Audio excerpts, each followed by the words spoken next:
the truth, the whole truth, and nothing how but does the defendant plead? Not guilty. The law pretends to be so politically correct, but really it's an incredibly sexist world. I was really shocked. The lawyer turned out to be a woman. Guilty.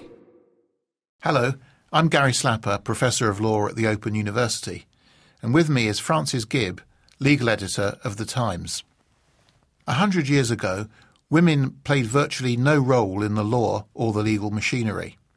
By contrast, today, women occupy a very significant position in law. How far, though, does that adequately reflect the experience of 50% of humanity?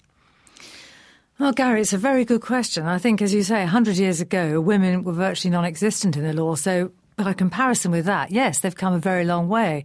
But also, they are still very poorly represented at the top of the profession. We have had in the last few years the first woman president of the Law Society in 2002, Carolyn Kirby. We've had the first woman chairman of the bar. We've had the first woman in the Court of Appeal, and we've had the first woman, and do still have the first woman, Brenda Hale, in the House of Lords, and now, as it is, the Supreme Court. But those are actually still very tiny figures, aren't they? Yes, yeah. It seems to be backed by empirical evidence that girls tend to do better than boys in high school.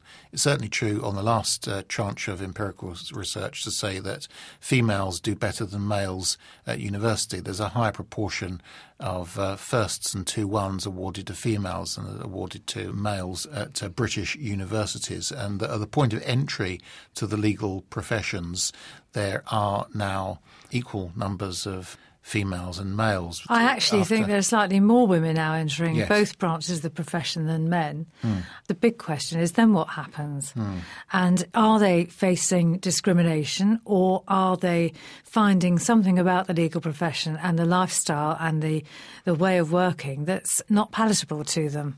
The evidence looks like that is the case of about 1,500 QCs. I think only about 160 are female, and at the last appointments round in 2010, of 129 people appointed, only 20 were female.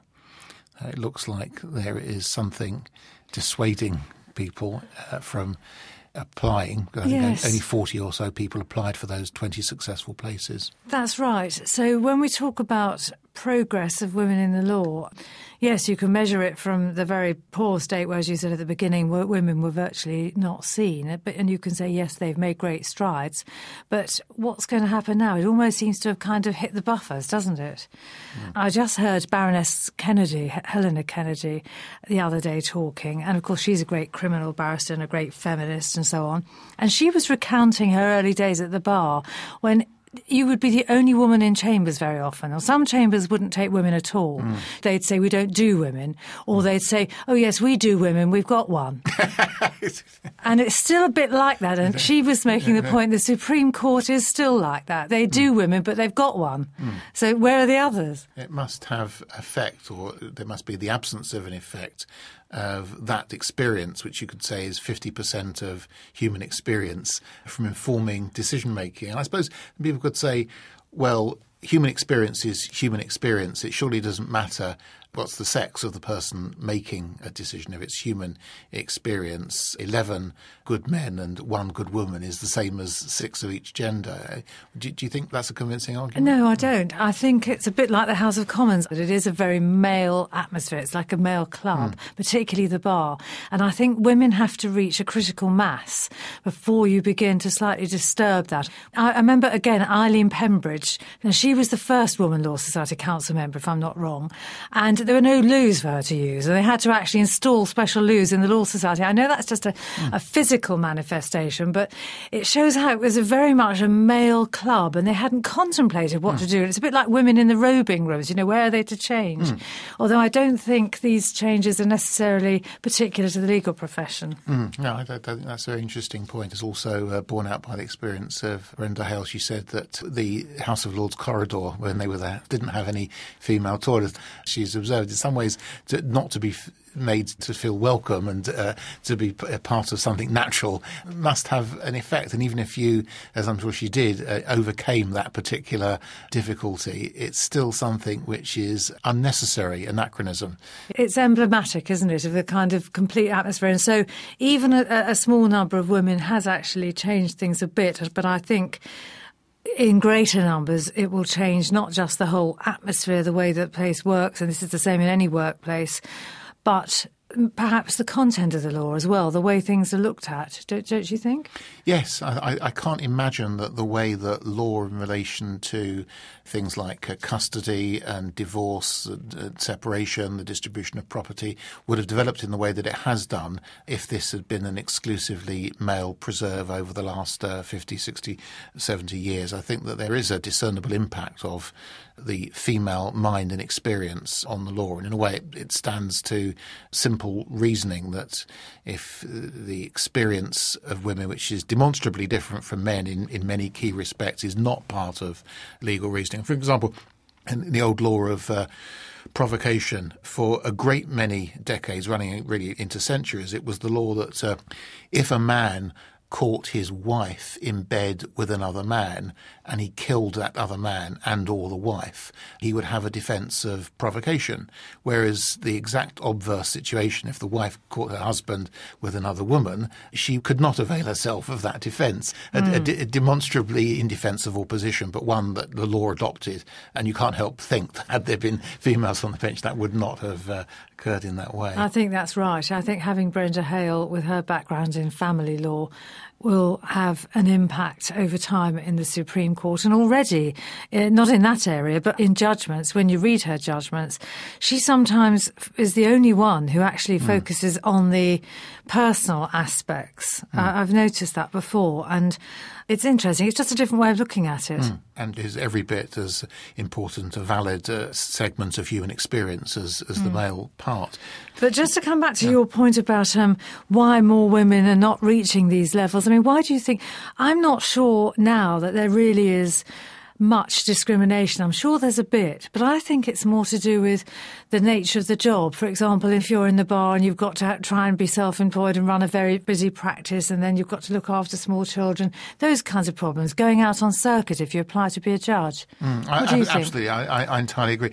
Whereas some parts of the working environment in society at large, in organisational work, for example, can cater reasonably well to people who want to have flexible working time and adaptable arrangements and job share and that sort of thing.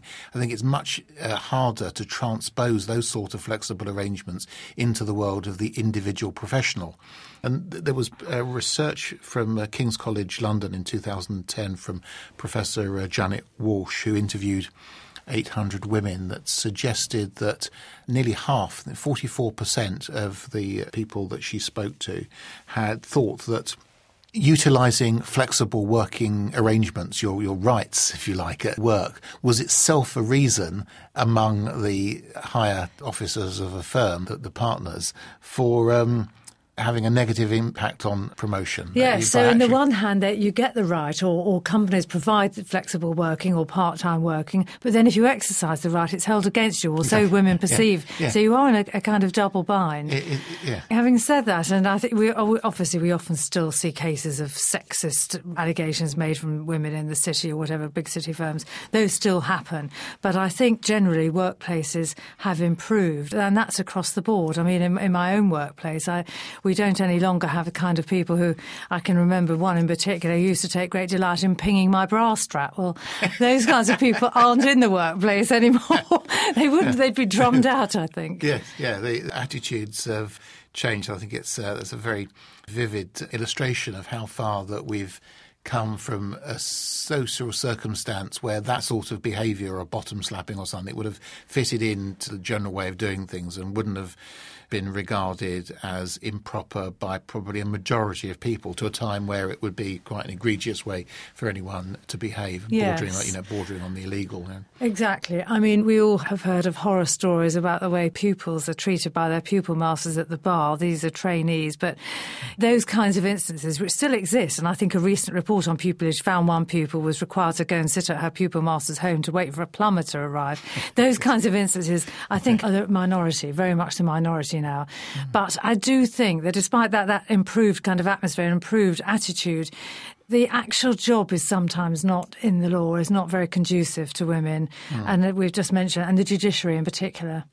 Yes, because it's still the case that the higher up the judicial pyramid you go, the fewer women you find. And so the atmosphere is more intellectually rarefied, but only with 50% of human experience reposing in that apex of the pyramid. Going out on circuit involves staying away from home for up to 6 weeks at a time in a Crown Court centre. It might be Newcastle or Swansea or something. Well, if you've got small children, that really is impossible, isn't it? So there are things like that I think have to be changed before they're really going to make the career attractive to women and get more women up at the top levels. Thank you so much, Frances.